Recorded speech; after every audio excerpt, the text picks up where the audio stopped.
Sự thật đằng sau bức ảnh scandal của Triệu Lệ Dĩnh đã bị vạch trần. Bức ảnh thân mật của Triệu Lệ Dĩnh và đạo diễn Triệu Đức Ân đã làm dấy lên đồn đoán. Liệu đây có phải là thông báo chính thức về mối quan hệ hay sự hợp tác mới? Cư dân mạng hóa thân thành thám tử, từ tham vọng của phim nghệ thuật đến manh mối của các chương trình tạp kỹ. Liệu cuộc gặp gỡ tình cờ này là sự hâm nóng ngọt ngào hay là một sự sắp đặt sự nghiệp được lên kế hoạch kỹ lưỡng? Người nổi tiếng là một nghề như vậy. Sống như một nhãn hiệu dưới ánh đèn sân khấu, và một danh tính có thể bị tìm kiếm và bùng nổ ngay cả khi đang uống cà phê. Ngày 25 tháng 4, một bức ảnh Triệu Lệ Dĩnh ngồi thân mật với một người đàn ông bí ẩn đã lan truyền nhanh chóng trên mạng xã hội. Một bức ảnh về cuộc gặp gỡ tình cờ có vẻ bình thường đã gây ra một cơn bão dư luận trong và ngoài giới trên Internet. Mối quan hệ giữa hai người là tình bạn hay tình yêu? Tại sao một vài bức ảnh có vẻ đơn giản lại gây ra một cuộc thảo luận sôi nổi như vậy? Đằng sau điều này ẩn chứa câu chuyện gì? Nói đến Triệu Lệ Dĩnh, ai cũng biết đến cô. Cô là đại diện tiêu biểu của một nữ diễn viên về quyền lực đã trở thành thần tượng giao thông, nắm giữ nhãn hiệu quyền lực bạn có biết và Hoa Du Ký và nhãn hiệu quyền lực của nữ hoàng. Danh tính của người đàn ông này đã khiến nhiều người tò mò. Sau khi bức ảnh được tiết lộ, cư dân mạng đã nhanh chóng khóa chặt người bị tình nghi dựa trên một bên khuôn mặt của người đàn ông và nốt ruồi đen độc đáo ở bên phải khuôn mặt của anh ta, đạo diễn Triệu Đức Ân. Người chỉ đạo bộ phim Nghe Qua Tim của Kiều Yến, có sự tham gia của Triệu Lệ Dĩnh vào năm ngoái. Ông đã giành được nhiều giải thưởng liên hoan phim nổi tiếng quốc tế và có sức ảnh hưởng khá lớn được trong ngành điện ảnh này sẽ ngồi cạnh nhau rất gần. Và cư dân mạng ngay lập tức biến thành nghề thám tử, và bắt đầu suy đoán trong các trại. Một nhóm hét lên thông báo chính thức, họ là một cặp trời sinh, nhóm khác thì nghi ngờ. Có lẽ họ chỉ đang nói về sự hợp tác mới, và phe kén chọn thì thẳng thừng nói rằng, giới người nổi tiếng là một cánh đồng dưa vô tận. Nhìn kỹ bức ảnh này, giày của hai người rất gần nhau. Nhưng biểu cảm của họ lại thoải mái và không có bối cảnh công việc. Một câu hỏi ở đây. Nếu họ chỉ nói về công việc, tại sao bầu không khí lại hòa hợp đến vậy? Nhưng nếu bạn nếm thử cẩn thận, hương vị của tình yêu có nhất thiết phải là bằng chứng không?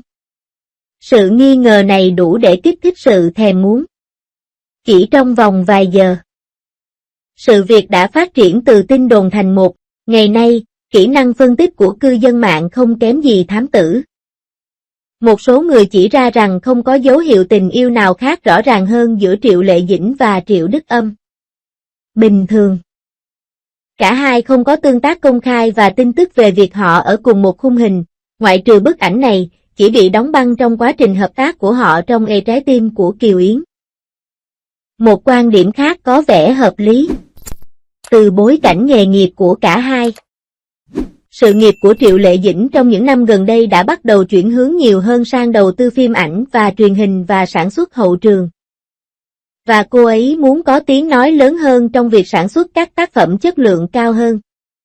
Triệu Đức Ân là đạo diễn kỳ cựu, giỏi làm phim nghệ thuật giá rẻ. Kinh nghiệm từng đoạt giải thưởng tại các liên hoan phim quốc tế của Anh rất đáng chú ý.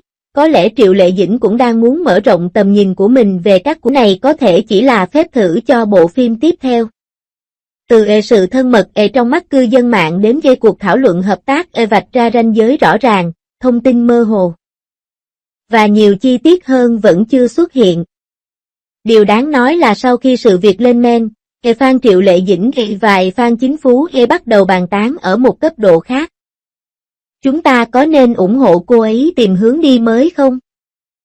Một người hâm mộ cũ đã để lại lời nhắn rằng, hãy đợi thêm một thời gian nữa.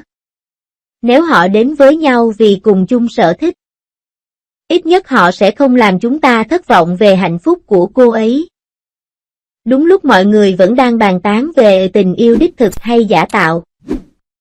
Một làn sóng phê phái bình tĩnh đã dấy lên những ý kiến khác nhau. Những bức ảnh có vẻ mơ hồ như vậy thực chất lại là chiêu trò thu hút sự chú ý phổ biến trong ngành giải trí. Một bức ảnh phẳng mà một đứa trẻ có thể chụp bằng iPhone, Liệu nó có thực sự bị rò rỉ ngoài ý muốn không? Quá trùng hợp. Một số người bình luận. Và cũng chế giễu rằng những bức ảnh chụp lén còn chân thực hơn cả chuyển động của máy quay trong phim tình tiết, sẽ không có chi tiết nào bị nhòe. Và trung tâm của bức ảnh chỉ đóng khung khoảng cách gần giữa hai người. Những bức ảnh như vậy, chúng lại sự trùng hợp ngẫu nhiên hay được lên kế hoạch cẩn thận? Một làn sóng cư dân mạng khác đặt câu hỏi về cái gọi là lý thuyết lập kế hoạch, nói rằng, Triệu Lệ Dĩnh rất nổi tiếng và có sự nghiệp ổn định trong những năm gần đây.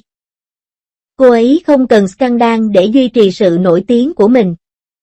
Hơn nữa, cô ấy giữ rất ít sự xuất hiện ngay cả khi Phùng Thiệu Phong ly hôn. Kiểu đồn thổi này hoàn toàn không giống phong cách của cô ấy. Những người hâm mộ ủng hộ Triệu Lệ Dĩnh thậm của nhân viên của cô ấy liên tục nhấn mạnh rằng kế hoạch đưa tin vô cảm chỉ là một sự hiểu lầm nhàm chán, và trực tiếp đối đầu với những người tưởng tượng ra chính phú. Hai phe đã đụng độ. Nhưng họ có vẻ hơi mệt mỏi về mặt lý trí. Cuộc chiến dư luận dường như đã bước vào giai đoạn thư giãn. Nhiều người bắt đầu nghĩ rằng đây có thể chỉ là một bữa tiệc tối bình thường giữa những người bạn. Cốt truyện lại đảo ngược, một làn sóng tin tức được đào sâu đã làm bùng nổ dư luận. Một số cư dân mạng tinh mắt phát hiện ra rằng Triệu Lệ Dĩnh gần đây đã tham gia một chương trình tạp kỹ văn hóa quy mô lớn. Và nội dung cốt lõi của chương trình là chiếu câu chuyện hậu trường về sự kết hợp giữa đạo diễn và diễn viên dưới dạng phim ngắn. Và Triệu Đức Ân nằm trong danh sách khách mời đạo diễn được chương trình mời. Hóa ra, cuộc họp riêng của Triệu Lệ Dĩnh và Triệu Đức Ân đã lên kế hoạch cho chương trình này. Một số người ngay lập tức tự bắn vào chân mình khi nhặt góc độ bê bối ban đầu.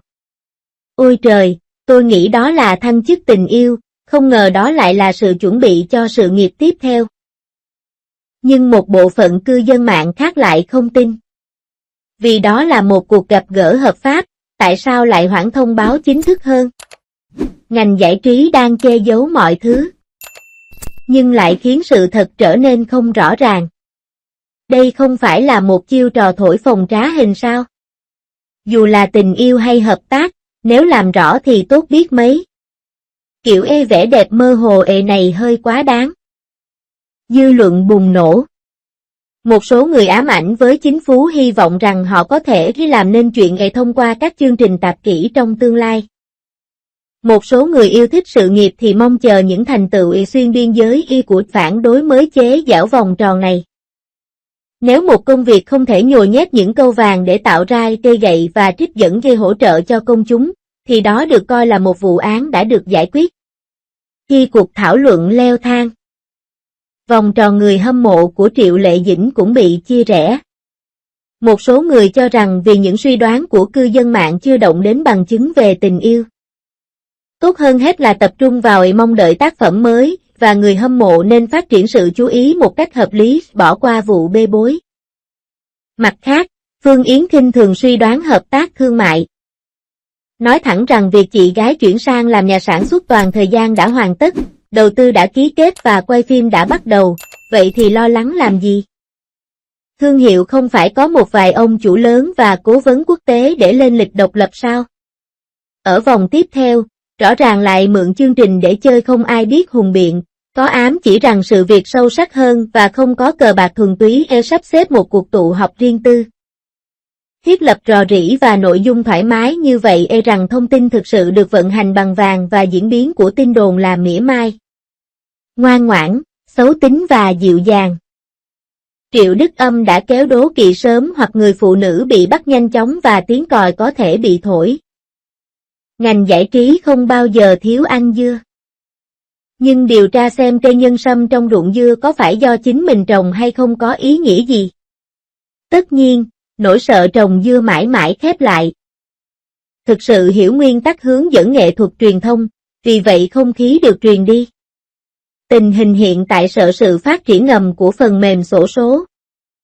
Làm sao chi tiết của một sự việc tuyệt vời như vậy lại có thể tuyệt vời đến vậy tin không?